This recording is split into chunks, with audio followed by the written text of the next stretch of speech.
This week on Dig Me Out.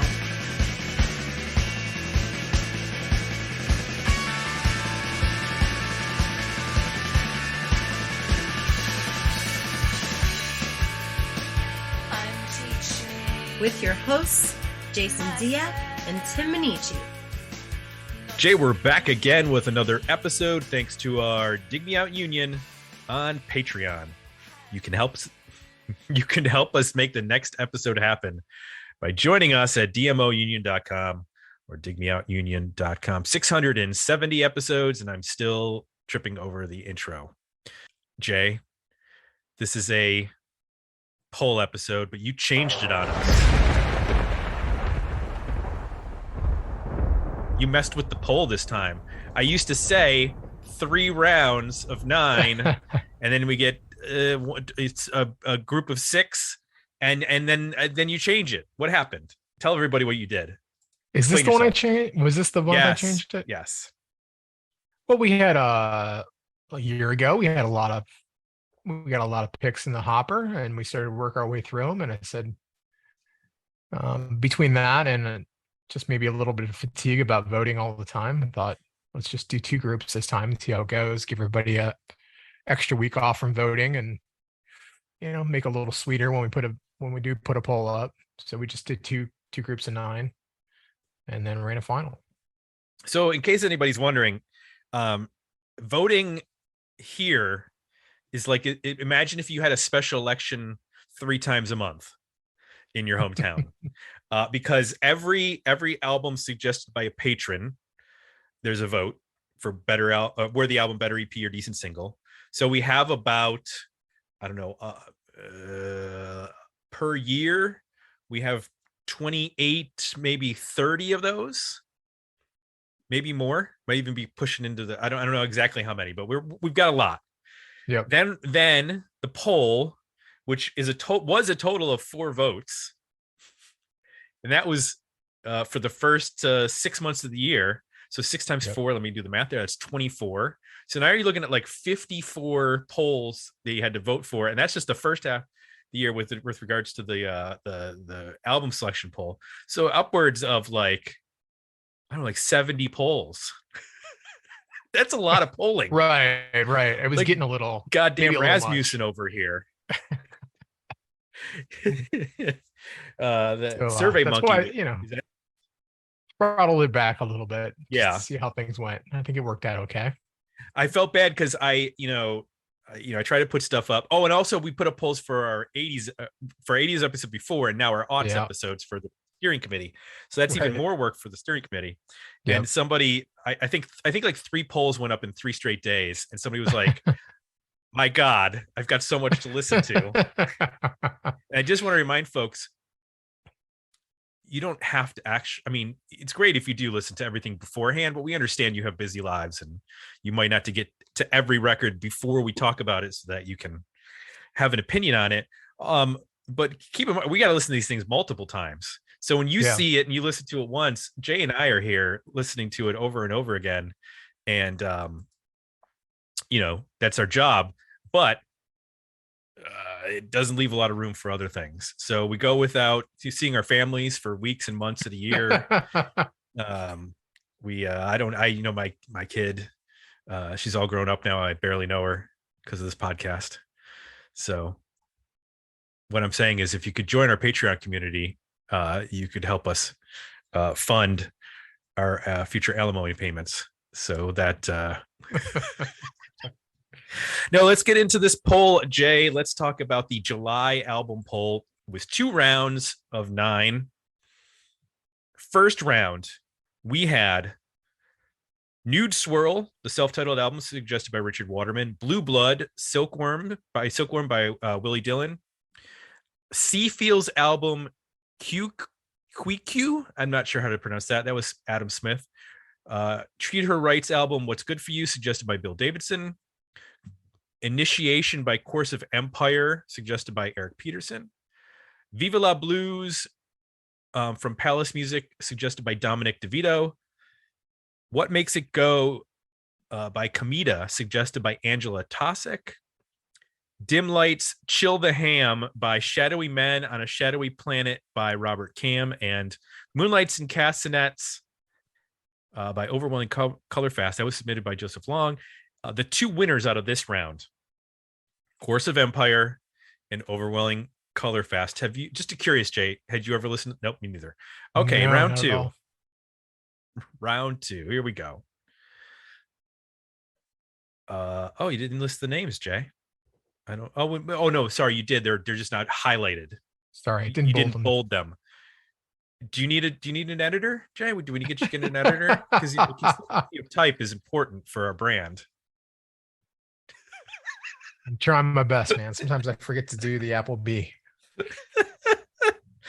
Okay. Harder Please by the Barneys, suggested by Bill Davidson. The Glamours by Comsat Angels, suggested by Richard Waterman. I feel like they were around in the 80s because I think I have a couple Comsat Angels albums on vinyl. A Soap Bubble and Inertia by Gant Harvest, suggested by Willie Dillon. Diamonds in the Belly of the Dog by Other Star People, suggested by Adam Smith.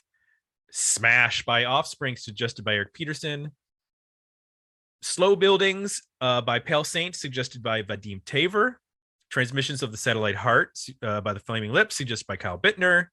Three Wishes by Shannon Worrell, suggested by Dominic DeVito. And Boingo, self-titled, suggested by Keith Batch. And the winner out of this round, or the winners out of this round, were the Flaming Lips and Pale Saints. So the final four, I like this. We get a final four. Makes more sense than a final six to me. I can see this in terms of basketball terms, getting a final four here. Right. We had Pale Saints, Flaming Lips, Overwhelming Color Fast, Course of Empire.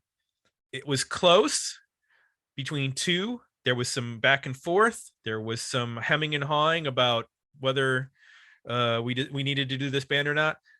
Ultimately ended up going to Pale Saints, 38% of the vote. Flaming Lips got 31%. A lot of discussion about, we need to talk about the Flaming Lips, but it didn't come through in the end.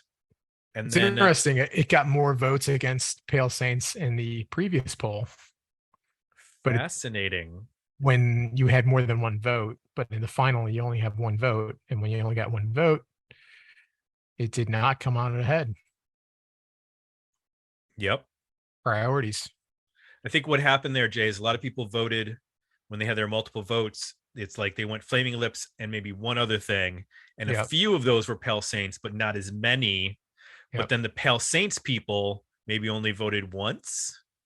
So they were not overrepresented. Mm-hmm. Or maybe it was the other way around. Maybe the Flaming Lips got more votes because more people went for them with their second vote. We'll never know. We just don't know. We don't know. What we do know is that we started adding a poll specifically for Worthy Album, Better EP, and Decent Single for this record. So we'll be able to tell you the results of that. Vadim, who suggested it, gave a very long explanation of this record, which I'm going to reference in the podcast episode because I don't want to spend the next 15 minutes reading his post here, but I very much appreciate all that info because I don't know about you, Jay, but I knew the name of this band. I'd heard the name. Yep. I thought they were a techno band. Yep. I was thinking like, oh, they were the album cover looks that way too. Yeah, like house rave, early 90s, something like that, like La Bouche or Crystal Waters, something like that. 100% pure fun, which this is not. I mean, not this fun, but I'm saying that's not what this music is. So little history on Pale Saints. History of the band. They formed in Leeds, England in 1987. Originally, it was Ian Masters on vocals and bass, Graham Naismith on guitar, and drummer Chris Cooper. They added Ashley Horner on second guitar in 1989, and then put out their debut album, The Comforts of Madness, in 1990. That was followed by In Ribbons in March of 1992. And then so Ashley Horner was only in the band for a short period of time. Meriel Barham actually stepped in to replace her. So she was, I believe, either on all 3 records. Let me double check. Or she was on the last 2. Actually, does it say? Yeah, she wasn't on the first record. So she's on the second and the third record. Ian Masters left the band, who's the mastermind of the band. He's got it right in his name. And Meriel took over vocals at that point. So she went from being the backup singer to the lead singer. So this is the only album where she's the lead singer, which is a very strange shift. Obviously there's been singers who have been replaced in bands, but usually it's not a male replacing a female or a female replacing a male. Usually it's like, you lose Bon Scott, you bring in Brian Johnson, you lose David Lee Roth. Gabriel, you bring in Phil Collins. Yeah, exactly. That's already there. So, and here's the other interesting part. Meriel Barham was the original vocalist of Lush, who we have talked about. She left pretty early on. I mean, they formed in 87, and she left, I believe, by like 88, somewhere in there. So she was with the band just for their early years forming. I don't even know if she plays. Yeah, she doesn't even play on the first release. So she was in Lush, but never actually recorded with them, is what I'm saying. So the band ended in 96. It was 2 years after this release, which came out on 4AD. If you couldn't tell from like the font and some of the artwork from their other records, like if you look at the previous record, In Ribbons, or the first record, The Comfort of Madness, it's clear those are 4AD album covers that probably Vaughn Oliver worked on. One of the things in doing this podcast is now I can recognize the artwork of various designers based on certain clues, like the way that he uses 2 different fonts, one sans serif, one serif next to each other. Yeah. That's a very Vaughn Oliver 4AD design. That's just good classic graphic design. Well, to a simpleton like me, Jay, it seems like magic. Like it was birthed by a wizard. It also means like a real graphic designer did the album cover, and not just like, their friend. The roadie or somebody's friend. Yeah. Someone with access to Apple Paint. Yes. Yes, unfortunately, we've seen too many albums that have suffered that. So this was released in August of 1994. They did release a couple singles, one of which was the song Fine Friend, which is the 8th track on the album, which is actually, so it's not exactly a cover, but it's the music for a song called Poison in the Airwaves by the Persian Rugs, but they changed the lyrics. So I guess it's like kind of a cover. It's a musical cover. So Angel, Will You Be Mine was also released as a single. An edited version of Henry, which is a 10-minute long song, and One Blue Hill were also all released as singles. Like I mentioned, after this record, they did play some more. They ended up, Meriel Barham ended up leaving the band in 95, and then the band just broke up at that point. Number of them have gone on to other bands, not stuff that I recognized, like bands like the Warm Jets, Rialto. Rialto sounds familiar. I don't know. I can't remember why, but that name sounds familiar. Spoon-Fed Hybrid. I don't know. I don't never heard anything. No, about that sounds made up. The Cyanide Pills, which sounds like a punk band from like 77. Yeah. So yeah. Let's get into the record, Jay. Let's talk about Slow Buildings by Pale Saints. Tell me one thing you liked about this record. I like the combination of has these really pretty, almost beautiful moments, but then it also is able to shift to being gritty and has a little muscle. I think the band that it was a touchstone for me listening to this record was Catherine Wheel. Not that I think on the face it may not like immediately sound exactly like Catherine Wheel, but I heard a lot of similarities in terms of the aesthetic on how they were putting these songs together and what kind of I guess shades they're painting in here. So I think Suggestion is a good example of a song that does this really well. It starts off, with this really pretty like cello, clean guitar piece, and it starts to evolve into like this very dynamic driving rock song with layered guitars, lots of echo, big drums. Under Your Nose is another example. You got these jagged guitar lines, it's a little punchy, riffy, dynamic, but then on top of it you've got this angelic, breathy female vocal that's is a really cool contrast in terms of maybe what the guitars are doing and what the vocals doing. I also think there's some really unique moments here too where I think they separate themselves from maybe some of the other bands that they might be compared to. Gesture of a Fear is a good example. There's a really cool build into the chorus there between the guitar almost sounding, I don't know what he's doing or how it's being played, but it's almost like sounds like a violin. But it's a really cool like build up to that chorus. The guitar solo in that song is also really pretty amazing. It's got this almost southern feel because it's being played on a slide, yet very much like Britpop as well in terms of the overdrive and the distortion and just the melodically what's going on there. So I thought that was also a really good example of where I think this band kind of steps out and starts to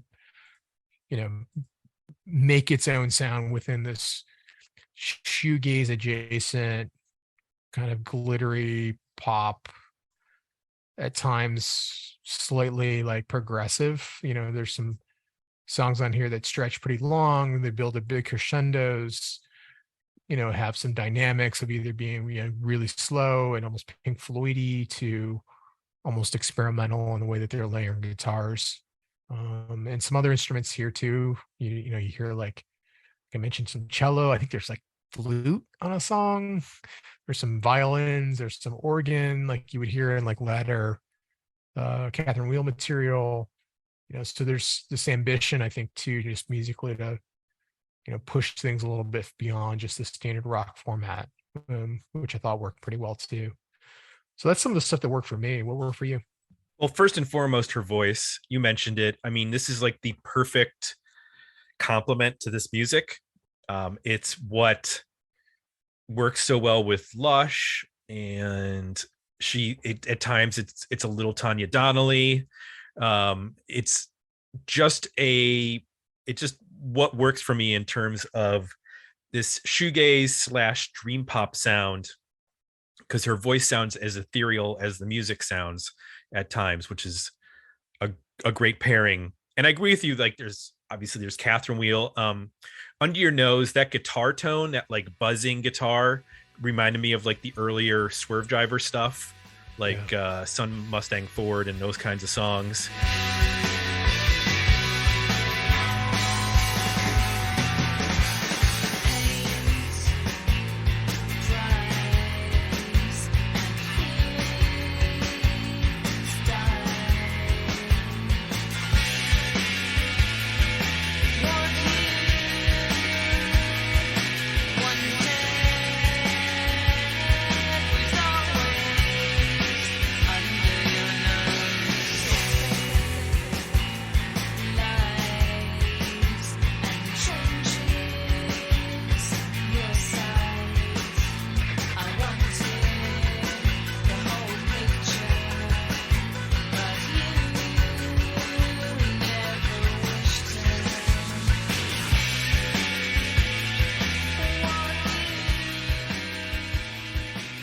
I really like this entire record. We'll get into what doesn't work later, but and I know that we tend to harp on, longer songs, longer records, but like a song like Henry, to me, that is like the equivalent of when Neil Young writes a 9-minute long song. Like there's a purpose and a build. And when you listen to like Zuma or Tonight's the Night, you listen to these really long Neil Young epics where he's just hanging on notes and the tension's building up and it's getting a little bit louder and a little bit louder. You can feel the music crescendoing very slowly, and it works really well. A lot of bands can't pull it off. They're able to, and Henry I think is the prime example. That's a song that I would play for people. And you mentioned Suggestion. That's another one. It's got this great build up, and it can get a little, cliched. Like when you listen to a band like Explosions in the Sky, you kind of know there's always going to be a big crescendo at some point in the song, and then it's going to release, and the song's going to wind down. There is a little bit of that sort of formula with regards to building and then releasing over a long period of time.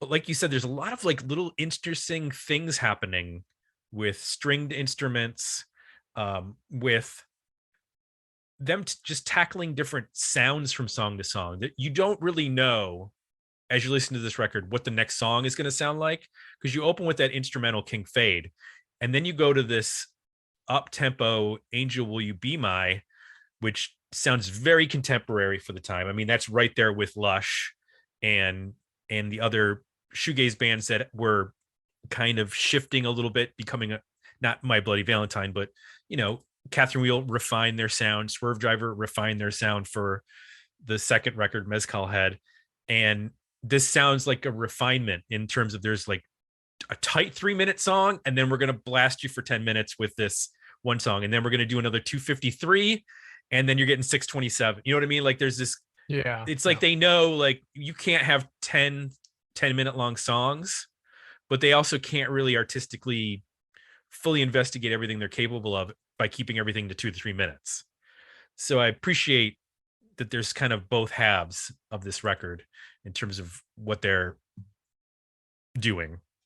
And it's strangely, you would think when we tag a band as like shoegaze or dream pop, it would sound sort of dated, but this doesn't sound dated to me, knowing that there's like a whole bunch of people doing like shoegaze now and dream popish sounds.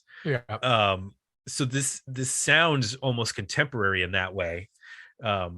Hopefully that means that stuff that maybe we have over the last 10 or 11 years said has sounded dated, maybe won't sound as dated anymore as bands start to rediscover those sounds, and you know what I mean? They'll start sounding contemporary again, sort of like bringing back your hippie jeans in the 90s. Maybe.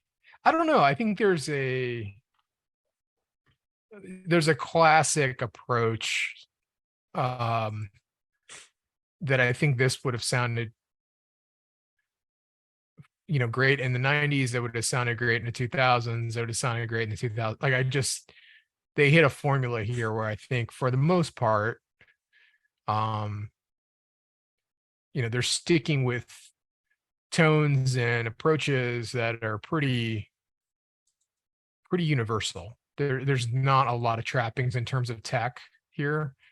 King Fade maybe a little bit. You hear some like drum loopy kind of stuff that maybe you could, but that's usually to me where I think was what you were talking about, where it's like there'll be a period where a record just sounds out of place, and then it swings back around. Like 80s synths for a while, like in the 90s, were not cool. And then, and even in the 2000s, they started to, you hear them pop back in and be used by bands like the Killers or something. And then Stranger Things happens, and it's the coolest thing ever, to have a 1983 style synths. So technology to me is usually the thing that it goes in cycles, and I don't think they're doing anything here so specific For the most part, as long as pop music kind of stay, or at least rock music stays down the alley it's in, this should remain pretty classic sounding to me. I agree. I just want to get to some of Vadim's notes. I did Vadim pick, was it the previous month or the month before that? I feel like he's on kind of a streak. If it wasn't the last month, it was on the previous one. We need to keep track of who's winning the polls each month, because we might have a champion in Vadim right now. He said this record is an underdog of an album. By that I mean, it's one of the cases where a band continues when the person who started the band, who was the leader, leaves the band and they choose to continue on without them. It worked for other bands, Pink Floyd, Genesis, and again, we mentioned, but they didn't switch from a male lead singer to a female lead singer, which seems like a bigger leap. He said this is not a shoegaze album, but it's the only label that feels fair. It's really just excellent guitar rock. Album starts and builds on an instrumental, which immediately lets the listener know that this is going to be a complicated record, one that reveals things through repeated listens. He said, knowing Tim and Jay, I think they'll say this record is too long and some of the track lengths could be shortened. And while they're often right, if that's the case here, I disagree. In fact, one of the things I love most about this record is how those 7 to 10 minute long songs like Henry or Song of Solomon just take you on a journey, and you just sit back, strap in, and take the ride. And he mentioned, ladies and gentlemen, you're floating in space as a comparison. I do think that's a strong comparison, because like this album, there are really tight, short songs, and then there are very expansive, long songs that are the complete opposite. And that came up in my thinking about this record as well. So he mentioned about the length. Let's talk about stuff that didn't work for this record. What was on your list, if you had one? I don't know that it's length that's the problem for me, necessarily. It might be sequencing. I was thrown a little bit with the first third of the record. I thought the transition from King Fade to Angel is pretty dramatic. So Angel is, to me, it's like the Show Me Mary on the album, which is fine. I think it's a really strong song, but it follows like this opener that's very atmospheric.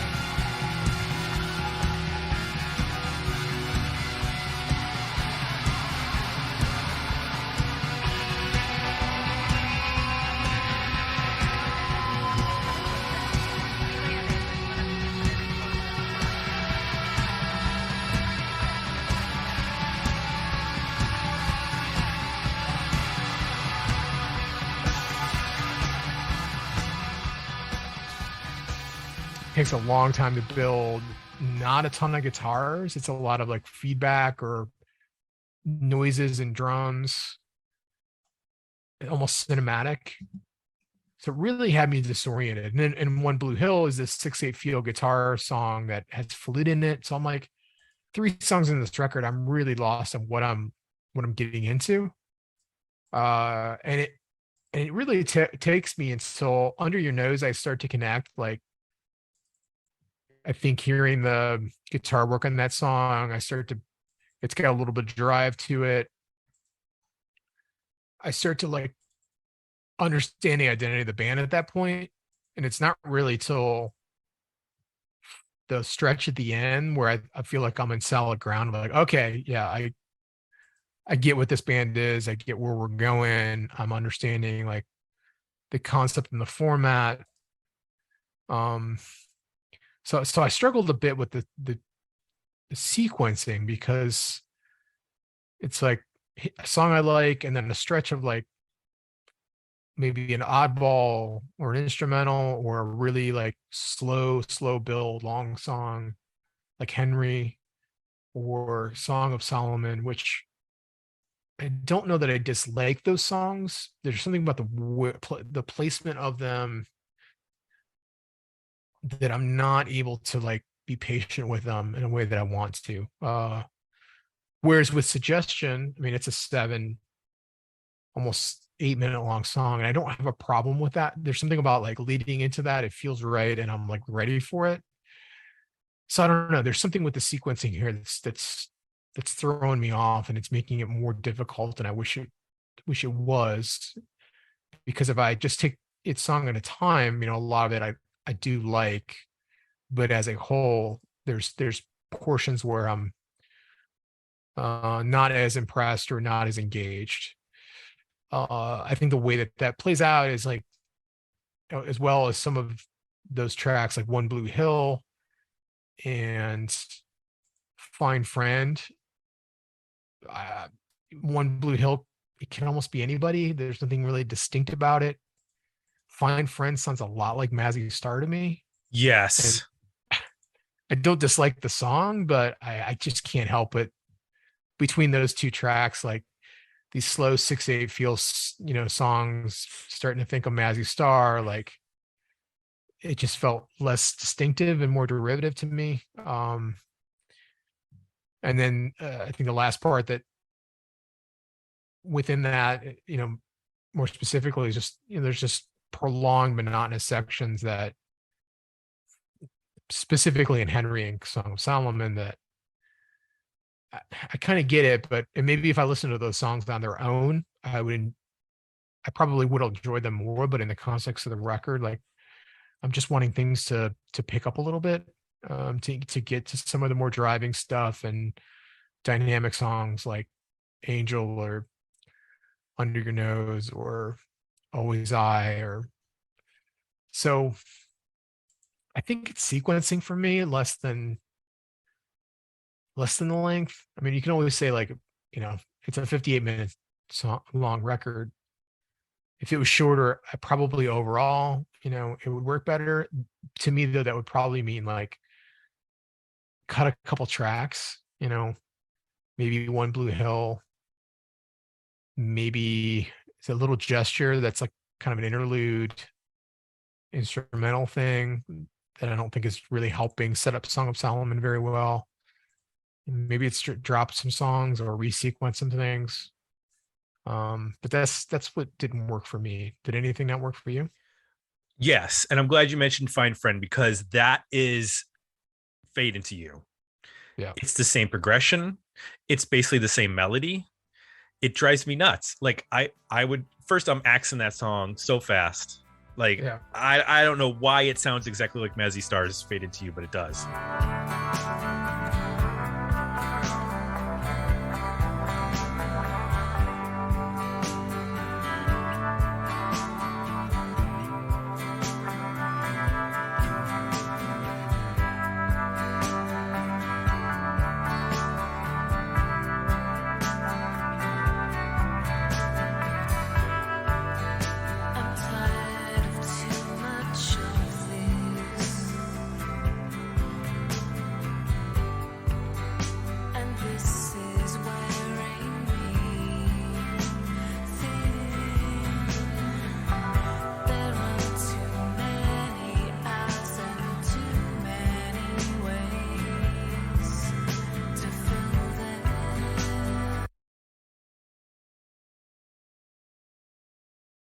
I also agree with you. Little Gesture is a waste, because you've already opened with a much more interesting instrumental piece. Yeah.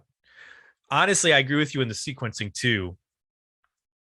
I would be bold and I would open the album with Henry. Like, if you get this song, you're going to like this album. I'm giving you a 10-minute opener to set the plate. And then I'm going to give you like Angel, Will You Be Mine, Be My, Always I, Under Your Nose. Like, I'm gonna put a bunch of bangers there, and you're gonna be like, what's going on? I'm gonna give the instrumental and then the back half of the record. Like, I'd split this into 2 records, and I would close on Song of Solomon. So it's like bookends. Make the 2 long songs the bookends of the album. Mm-hmm. Because it's real up and down. There's no like, it doesn't have a solid flow. Like, I didn't remember what was coming after the one after the other when I was going through it over and over again. Yeah. Like, I had to go and look and go, okay, this is this song again. In fact, one time I accidentally played it on random and I didn't even realize it until I got through the record. Well, that's the first time I listened to it. I had it on random by mistake. And usually I can tell pretty quickly, because you just, right. Like you said, you start to anticipate the next song and like the transitions you remember. And I didn't even notice. I think it just I don't want to belabor the point, but this band has some very unique, interesting things they do, and there's songs on here that really do a great job of showing that. But what we just talked about seems to highlight, between the sequencing and a couple of the tracks here, enough that there's stretches of the record where you're like, well, this is just another 90s band. Like, what's the big deal? Like, verse, something like Under Your Nose or Fine Friend, or Gesture of a Fear or something like that, or even Angel, where you're like, oh, okay, I get it. This is really unique. Yep. Let's do our final ratings on this record. Worthy album, better EP, decent single. I'll share our poll results in just a moment, but Jay, where do you land? I'm going to go with an EP. I'm just going to stick with my gut reaction when I took my notes and the songs that I thought were working in the context of the record. Angel, Under Your Nose, Gesture of a Fear, Always I, and Suggestion. I think Henry and Song of Solomon, maybe even King Fade, are good songs, but they're not working for me in the context of this album. So if I was putting together an EP, I would go with the songs I mentioned, or like you suggested, I think there's like a reworking of this record to make it work as an album. There's a reworking, sequencing that has to happen, and some of the fat needs to get trimmed for that to work. So I'm in an EP. Where are you at? I am at a worthy album. I would just drop the 2 songs I mentioned, Little Gesture and Fine Friend. That gives me 9 songs. And I think at 9 songs, it tightens it up. I mean, you're almost to 60 minutes on this record. Yeah. So you're only dropping like 6.5 minutes there, but that gets you closer to 50 than 60. And I feel like that's the right direction for this record. And a total rearrangement of the album would be my preference, but I really like the material. I love her voice. It's absolutely perfect. So I'm going to go Worthy album, and the community, they agree with me, Jay. Sorry to break it to you, but 89% Worthy album, 11% better EP. Dun dun dun. It's all good. It won the poll. I hope it comes out as a Worthy album. I'm going to be like twisted if it wins the monthly poll, beats all these other records, and then it gets voted a decent single. Like, what are you people doing? Well, it makes me wonder if like an album like Smash by The Offspring, like there are enough people that dislike that record that it could get a negative review after winning a poll. We'll have to see. I don't know. They might try to do us dirty and like get Fairweather Johnson up there, and nobody's gonna actually enjoy that record unless there is some sort of Hootie revival coming up and we all reassess our opinions of Hootie and the Blowfish, and like we apparently like take crap and then say actually it was good. No, that those boy bands were actually really good. That was a good time. No. You won't get me to say that. We need to say thank you to everyone who voted in the poll. Thanks to Vadim for suggesting this record. You can do so by going to our website, digmeoutpodcast.com. There's a page where you can suggest an album, drop the album, the artist, and a little note in there, and it'll end up in a poll. We're pretty quick on the turnaround, I think, with the polls now. Like, we get a lot of suggestions and they go in, and within a couple months, maybe within a month, we're going to get that into a poll. So yeah, you ain't going to wait long to hear your pick and your name on this podcast. So if you'd like to be the person voting in our monthly polls or voting in our album review, better where the album better EP decent single polls, or our other polls for roundtables when we get to do them, or aughts episodes, you can join us at dmounion.com or digmeoutunion.com to become a patron union member. We send you stuff like stickers, and which reminds me, I'm a couple months behind on the stickers. I got to get to that. Sorry, everybody. I don't think we set a timeline. They're just going to go out at some point when I remember to buy more stamps. See, that's the hard part, is that I hardly go anywhere that requires me to use a stamp. Or hardly do anything. So I don't just keep stamps on me all the time. You got to get that, what is that service where you have a little scale and you can just print your own. There's like a USPS service where you can, I don't think I'm scale, and then you just weigh stuff and then you print out. Don't you have to have like enough to justify? They don't just give it to you, do they? Well, you pay for it when you print out the little whatever thing you put in, but you don't have to go get a stamp like you're in the 1800s on horseback.